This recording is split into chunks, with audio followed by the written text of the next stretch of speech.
There's no real arguing at this point that the Cincinnati Bengals have a slow start problem. Is the answer as simple as just play more starters in the preseason? Let's dive in.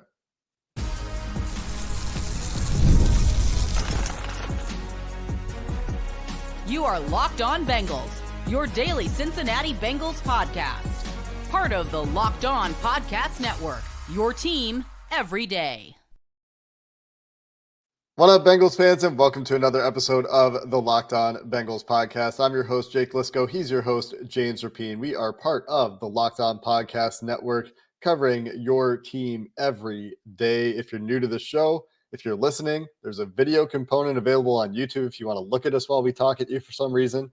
If you're watching on YouTube and you need something that's an audio platform on the go, we're everywhere you get your podcasts as well. Welcome back to the Everydayers. Shout out to all of you who make us your first listen. Appreciate the regulars so very much, and welcome in if you're new. Today's episode is sponsored by FanDuel. Now through September 22nd, that clock is ticking. All FanDuel customers can bet $5 and you'll get a 3-week free trial of NFL Sunday Ticket from YouTube and YouTube TV. Visit FanDuel.com to get started. For some reason, real quick, for some reason on YouTube, well, it's for my dance moves, Jake. That's why you want to subscribe on YouTube. Join the 22,000 plus that subscribe on YouTube. It's for the dance moves. I didn't dance today because I'm still recovering from that whatever the hell that was on Sunday. If you just don't want to see the dancing for some reason, can't imagine why, there are audio options for you. Can't imagine why anyone would want that, though. Yeah, listen in the car and then watch when you get to work. There you go. That's what I would say. Can't miss the dance. Work when they're at work. Do people do that anymore? Work? No, zero chance. Let's get started with some work the Bengals have to do, because the Bengals do still work, despite what you might think after that Week 1 performance. There are a lot of folks. Kirk Herbstreit just talked about this with Kevin Clark, for example, and spent a good chunk of time talking about how September football is what August football used to be. It's a feeling out process. It's the quarterbacks figuring out their timing, because the Bengals, like many teams, don't play their starters very much in the preseason. They instead rely on joint practices and what they can do in training camp, which is certainly pared back from the early years of Marvin Lewis in Cincinnati as the CBAs continue to cut back and put in safety measures to get players to the season healthy. And so a lot of Bengals fans have asked, I'm sure they've asked you, they've asked me in the last few days since this Patriots game, or boldly claimed, if they're not asking, the Bengals need to play their starters more in the preseason. It's simple. Joe Burrow needs reps. There's probably some truth to that, but I think that's a big conversation that we can talk about and can reflect even back on that Colts joint practice as we were discussing before the show. Yeah, I think it's interesting because people say that, and I get it. The Bengals look like crap on Sunday for a bunch of reasons. I mean, there's literally like 1,000 things that they should have done better, that we expected them to do better. And if one or two of them go their way, we're talking about a 1-0 team instead of an 0-1 team. And yet I look at what they did in training camp, what they did this preseason, and I'm fine with it. I'm fine with 2 joint practices where you're getting way more reps for your starters against another first-team defense than you would in the preseason. I'm fine with starting the starters in that first preseason matchup and getting them an entire drive where you go down and end up scoring a touchdown and getting their feet wet there before having back-to-back weeks with joint practices. They've had a ton of reps, and that's why I don't really know what I would ask the Bengals to change other than one thing, and it really doesn't have to do with the offense. Maybe you go live a little bit more. Maybe you actually tackle in camp for a session or two so you're better at tackling. But from a trenches standpoint, right, I think it was really only Trent Brown who clearly is working his way into football shape right now and didn't practice enough, and they were monitoring him throughout training camp. But as far as like Joe Burrow's reps, I'm not sure what you could have done, because after those joint practices, I know he mentioned playing in the preseason. He got so many reps during those practices, and that does matter, and those are valuable. And so how many reps do you need? Like, if that's the issue, How many more reps do you need? Because you're getting far more in a joint practice against a first-team defense than you ever would in a preseason game. Could just be a blip too.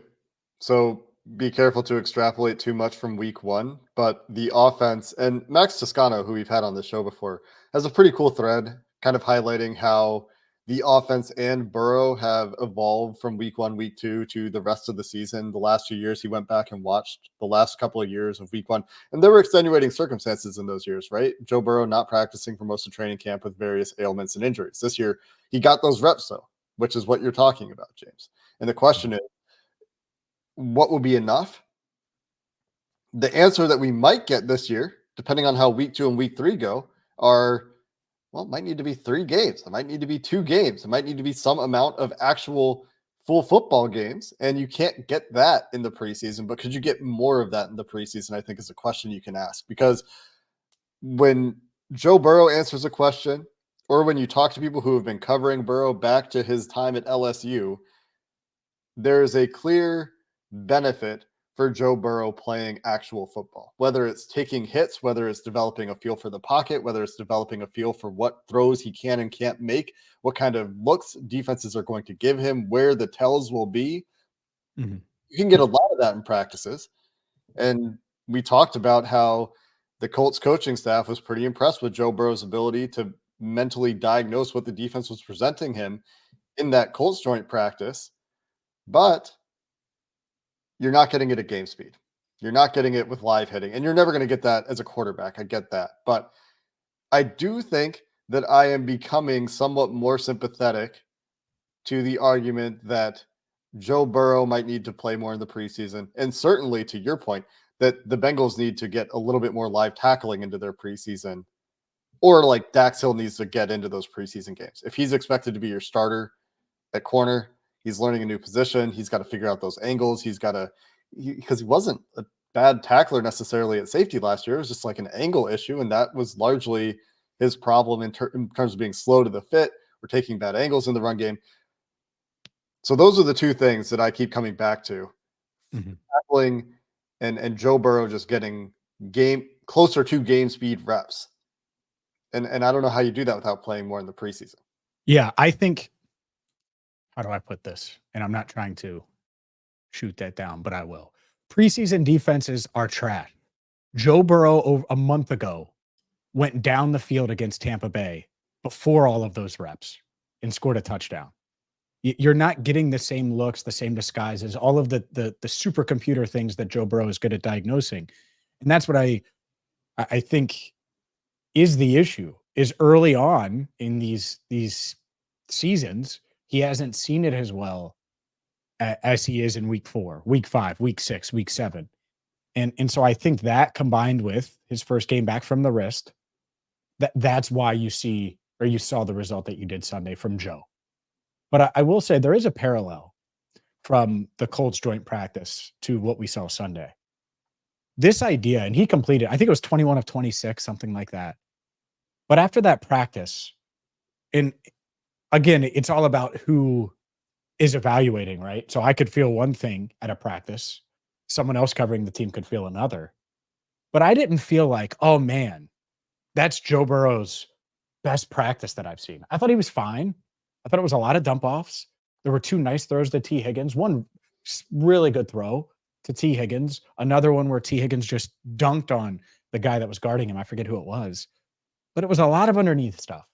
And what did we see on Sunday against the Patriots? A lot of underneath stuff. His completion percentage was pretty darn high for most of the game. And it was still finished over 70%. But that last drive, a couple incompletions made it look a little worse. But completions don't necessarily mean yards, touchdowns, moving the ball, effectiveness. They're just completions. And that's how it felt in that joint practice. And that's how it was on Sunday. So I do think that there is a parallel there. And the question then is why? And maybe we can discuss it a bit more coming up. Yeah, I think that when you think about what Zach Taylor had to say about that Colts practice, and then you follow that line to that first regular season game, there could be something there. I also have one more thought on Burrow getting preseason reps. So we'll wrap up that conversation, and then we'll get into some of the prevailing narratives out there whether we're buying or selling them after 1 week of overreaction football and overreactions to what happened in week 1. We'll go there coming up next. Today's show is brought to you by FanDuel. FanDuel is America's #1 sports book, and you got to get to FanDuel right now. The Bengals, they're underdogs this week. They're going to Arrowhead. They're staring down the possibility of being 0-2 for a third straight season. Maybe you think they're going to go 0-2, or maybe you think that they're going to surprise people, pull off the upset, beat the Chiefs, improve to 1-1. And regardless, you need to get to FanDuel. And FanDuel right now has something special for you. And there's less than 2 weeks left. Now through September 22nd, all FanDuel customers can bet $5. All FanDuel customers, by the way, all of them. So you could have been around for years, and you can bet $5 and get a 3-week free trial of NFL Sunday Ticket from YouTube and YouTube TV. Then with the YouTube TV base plan, you'll be able to watch every regular season game, Sunday afternoon out of market game. All you need is a Google account and a current form of payment, and you can cancel at any time. Again, go to FanDuel.com, wager $5, and boom, you're going to get a 3-week free trial of NFL Sunday Ticket from YouTube and YouTube TV. That's every regular season Sunday afternoon out of market game with FanDuel.com, America's #1 sportsbook. James, let's stay on this topic of the Indianapolis Colts joint practice with the Cincinnati Bengals in the preseason. And Zach Taylor, after that practice, later discussing why Joe Burrow didn't need to play in the preseason, is like, we saw everything we needed to see from Joe in that practice. He wanted to play. We felt like we got everything we needed from that practice. You're talking about a lot of underneath stuff. Maybe I didn't do a good enough job of allowing space to represent that when we were discussing what you saw in that joint practice, because I saw the clips on Twitter and I saw the good throws to T. Higgins and the Mike Gesicki one-handed catch and all these things. And it seemed like it was good practice for the offense, especially early. But if part of that is just taking what the defense is giving you, which sometimes you have to do, to be fair, sometimes the NFL necessitates that you take what's there, and that can be okay. But sometimes you need to stress Tampa 2 linebackers. You need to stress the middle of the field against middle of the field open looks with high-low reads. And instead of just asking your guys to win one-on-ones or taking the underneath stuff when it's there and trying to be efficient and trying to get the 6-7 yards every play, you need to stress things and get some of those explosive plays.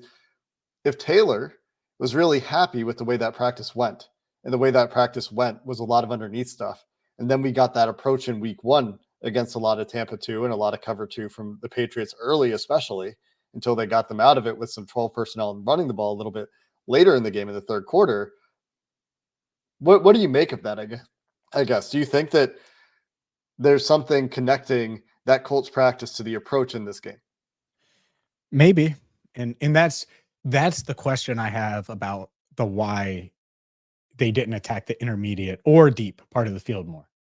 Because the offensive line held up pretty well. Like, it wasn't like they were getting crushed and that's why they had to do it. I assume that some of this is game plan dependent. Some of this is Joe making the wrong reads. I mean, heck, and check out our film breakdown with Bengals Sands. I mean, that final drive, he had Chase a couple of times if he wanted him and didn't take it or didn't see it. And so I think it's a mixture where it's just bad. And whatever that is, that needs to change for them to have a shot this week. Not to win, just for them to have a shot this week and go to Kansas City and be productive. Because they have to score.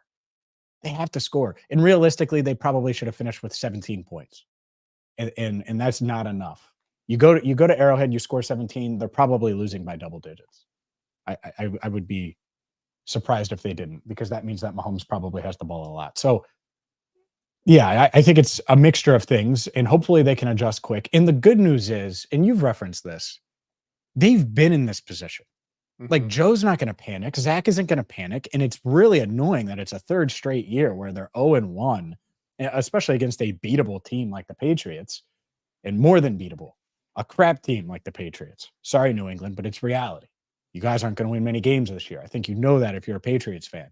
And so that's the frustrating part. But we also know they have a track record of turning it around. And so I do think they're going to play better this week on offense. I don't know if it's going to be enough, but I do think they're going to be better. Yeah, we'll get to some of those thoughts in just a second. I have one more thing I want to hit on with playing in the preseason, but I think that idea that they've been there before and they can recover is a narrative that we can talk about whether or not we're buying or selling. It's a narrative that I'm pitching, so you can tell me whether or not you're buying or selling. A tweet that I had yesterday when I summarized my thoughts on where we're at. But the last point I have on the preseason stuff for Joe is even if the defenses are vanilla, a lot of what the Patriots did, one, was very vanilla. They showed cover two, they played cover two. They weren't necessarily disguising a ton. The Bengals still had issues with it at times early in that game. Two, even if it's not a disguise issue, one of the other problems for Joe on Sunday that we've seen from him in the past at times, not consistently, we usually see this and then we see him recover from it, and this becomes a strength of his game, was his feel for the pocket wasn't there. He would get a flash of pressure and his passing posture would break down. He would become a runner. He would drop his eyes. Yep. And he was reacting at times to pressure that wasn't there. This is something that's happened to him before early in seasons, and we've had different reasons for speculating why that is. And it's hard to speculate really as to why that is this year. There were a few bad beats for the right tackle for Trent Brown, who didn't have his best game as a pass protector, to put it lightly. But a lot of times Joe's overreacting to those flashes of pressure where offensive linemen can recover or he has an opportunity to pull the trigger, and it's either a feel for the pocket thing or maybe there's a confidence thing in terms of timing with some guys that Jamar Chase, he hasn't practiced with a ton. That would be the one other thing that you could get from playing a little bit more in the preseason, I would argue. Yeah, for sure. And the flip side of it, and it comes back to this, and this is why I'm always like, I'm good. Is it worth it? What if he gets hurt? Yeah. He's coming off of a serious wrist injury. You're playing him against Chicago. What if he gets crushed on play 2? Trent Brown's working back into it, right? Like this idea, there's going to be growing pains somewhere, and I get it. You're like, you'd rather do it in the preseason where it doesn't count. I also don't want him getting hit as he's recovering, as he's still going through rehab on that wrist, which he is, strengthening it and keeping it strong and all of those things. Like, it's just tough. And I'm not changing my mindset because of a game. And I know people have been beating that narrative, and I get it, and I understand what you're saying. But again, that's the roll of the dice that you make. Like, maybe Joe just needs to be able to see defenses better after 100+ reps against the first team defense in training camp. Like, that's enough. That's got to be enough. I mean, how many more reps do you need? Does a drive against Chicago change that? Or a drive against the Colts change that? Like, I don't think it should change that.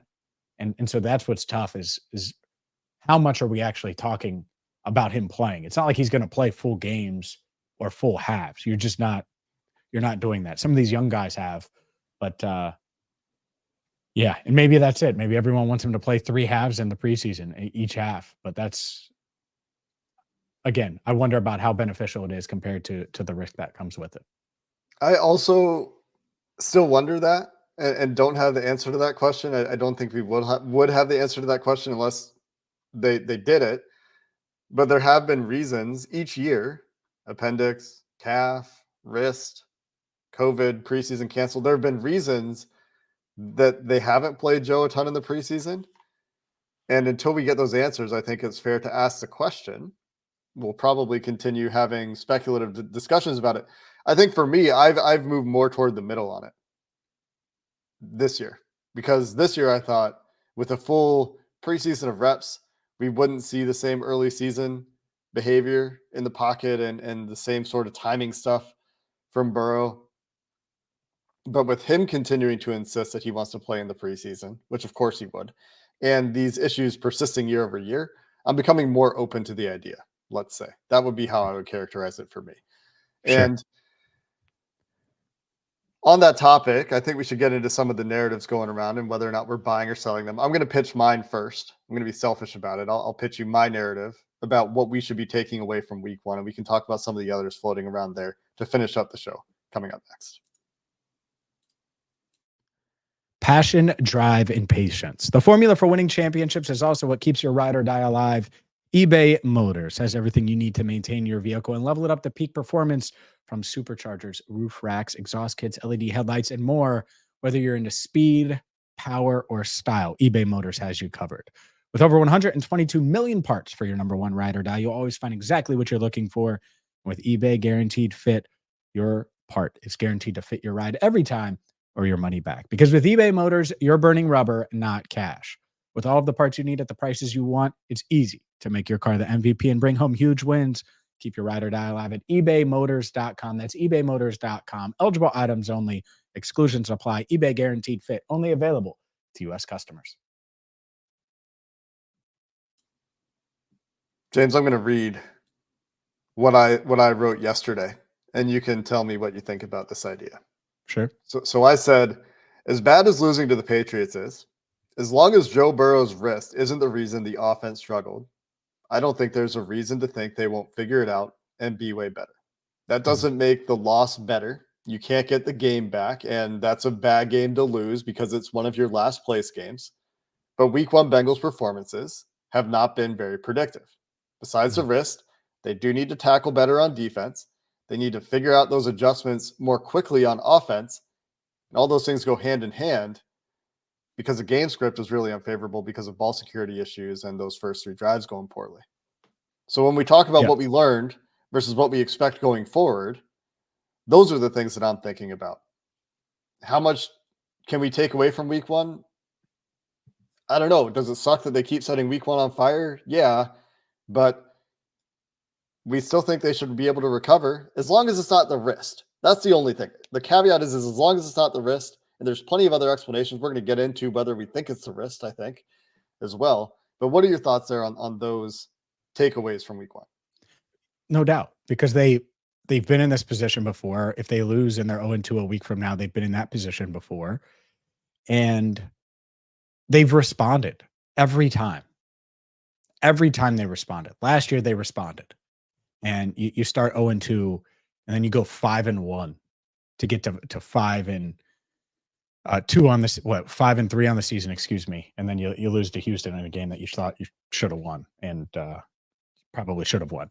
But the point is like they've responded. We know what they did in 2022 where they end up winning 10 straight, including 2 playoff games. Like this team isn't shy about, all right, backs against the wall. The frustrating thing is that their back is probably going to be against the wall. And when it is, honestly, because even if you go to Kansas City and win, then your back is against the wall going into that game. And it certainly would be if you end up losing to the defending champ. So there's that.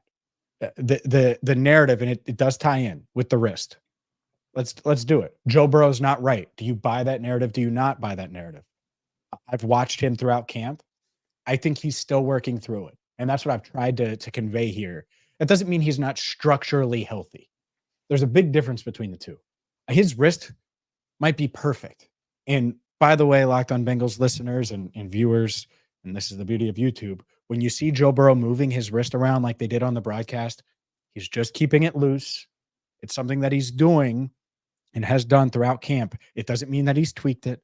Doesn't mean anything. That's something that he's doing. Or he grabs it and he's moving it and he's twisting.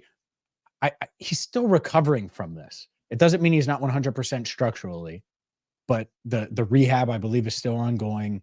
The treatment, all of those things. That's probably why he was listed on the injury report, by the way. Doesn't mean he's injured, but you have to list him if you're getting treatment for something.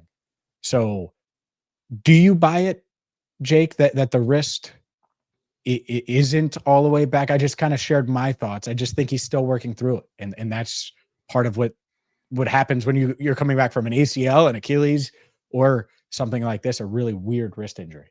Yeah, I do buy that he's still working through it. Every time he's been asked, or even Zach Taylor has been asked, is Joe all the way back? Is Joe 100%? Or Joe, are you feeling like the wrist is 100%? The answer hasn't just been yes. It's been, I feel great, or he looks great, or I feel healthy enough, or whatever it is. It's not been simply, yeah. And I think that you could easily speculate that is impacting his confidence in terms of the ability to pull the trigger on some throws that we think he should be making. He should be ripping with anticipation and putting a little bit of extra arm strength into, or some of the deep balls we thought he should have thrown, or some of the tight windows that he didn't test tight windows hardly at all, if at all, on on Sunday. But the thing about that is that makes it hard to point to the wrist. It's really easy to point to the wrist. The thing that's hard about that is some of those things could be just as easily explained by his history as a slow starter who needs time and needs reps to get a feel for the game every year, and who hasn't had practice time with Jamar Chase, who was missing T. Higgins. Timing was bad a few times, which is also bad. Like, those things are also problems. Not don't get me wrong, but because we have this history and we've seen him do this before, this isn't unprecedented for Joe Burrow, unfortunately. We don't know that it's the wrist, and it's probably a combination of confidence, of perhaps the way he's feeling that day, of these other strictly football factors. It's just really easy to say, well, the wrist is different this year. Let's point at the wrist and say, yeah, it's probably the wrist is the problem. Because last year we were pretty sure it was the calf. He couldn't move. It was obvious. This year, there's nothing quite as obvious to me that would say, yeah, that's a ball that the wrist clearly impacted. I didn't get that feeling coming away from this game. Yeah, I agree. And so is it, I honestly, it's probably a mixture. He clearly wasn't seeing it perfect. I think that's fair to say. Right. And at the same time, maybe the confidence isn't 100%. Right. Maybe it's 91. And by the way, when it's live, like live, not preseason, not joint practice, and you're out there, sometimes it's like, all right, well, here we go. And he did get into a little bit of a rhythm in the middle of the game. And then at the end, it just clearly didn't work. We've seen this before with Joe. And so to your point, I'm not willing to just say it's the wrist yet. I do think he's working through it. It was a really serious wrist injury. But this idea that it's definitely the wrist, can't do that yet. Not going to say that, because I think that's not something I'm not even sure he would say, even if it is, because he's still getting, I think he's getting better and better. I think it's going to get stronger and stronger, not worse and worse, as long as he didn't tweak it at all. We have no reason to believe he did. And there's another narrative out there, and I think it's a fair one, but and you mentioned Jamar Chase's practice reps. Like 2 months ago on the show, when we were talking about a possible extension, I said, don't let it go into Thursday before week one, because it's a distraction. Jamar Chase's contract talks were absolutely a distraction. The fact that Joe Burrow found out that Jamar was playing on game day, he's not dealing with an injury. And I know Zach has compared it to that. It is not that. This guy didn't practice at all in camp. Finally practices the Wednesday before. There's all these contract questions. Negotiations go into the Sunday morning, according to reports, go into Sunday morning game day. It sucks. That sucks. I hate it. And it is absolutely a distraction. Yeah. Between that and T. Higgins' late week injury, the cloud, the late week cloud that emerged over Paycor Stadium was very noticeable. And a lot of that had to do with Jamar. And then you get this late week injury to T. Higgins. And now there's speculation that T is, playing it extra safe and making business decisions. And that's I don't think only going that's to get true. louder. I don't think that's I don't true. know that I buy that one either. I don't think that T. Higgins is going out there and playing in the preseason only to make business decisions when the games count. And his production is on the line that's going to impact his potential future payday. But between that and those late week injuries and Chris Jenkins' injury, it didn't feel good. The vibes were bad. People were peppering us with questions like, how worried should we be? And then it was kind of worst case scenario on Sunday. And we enumerated the numerous missed opportunities the Cincinnati Bengals had. They still should have won that game despite the start and despite some of the issues. If like you said, if one of those things or two of those things that normally don't happen on Sunday, they probably still take care of business against a bad team, but they didn't. And so now we're having these conversations and they're going to continue. And so how long does the distraction linger? Now is the concern, I would say. Yeah. Because with Jesse Bates, it went deep. And so for Jamar, who is going to revisit these negotiations next year in the offseason, that can't happen. They need to be over this week, right now. And that's what sucks, is like, there is no deadline. Like they could sign him to an extension right now. It's not like T where contracts are off, discussions are off. And I think that's what's kind of weird too, is the Bengals don't do it in season, probably because it can be a distraction and take away from the football. Well, it already did. It already took away. It was already a distraction. It was already this thing that lingered over all of week 1, which includes Joe Burrow returning from a serious injury, right? And that's not what we were talking about last week. We were talking about Jamar Chase and Jamar Watch. You think a deal's going to get done? Oh man, I'm going to bring my laptop to this event and we're going to be around just in case. Let's make a plan, make sure we're free so we can do Locked On Bengals if something happens. It's like we were on call. And that's the beauty of our job, and I love it. But imagine being in that, and you're the one in negotiations. Your teammate is the one that is either going to get paid or not, and then may play, may not play. These guys are really good at blocking stuff out, but you can't block that out. And it's tough. It's going to be a tough one. And you're right. We're going to monitor it this year for sure. Need to get over it now. We're going to shift our attention here on Locked On Bengals tomorrow to the Kansas City Chiefs. We've got our crossover Thursday. It's already time.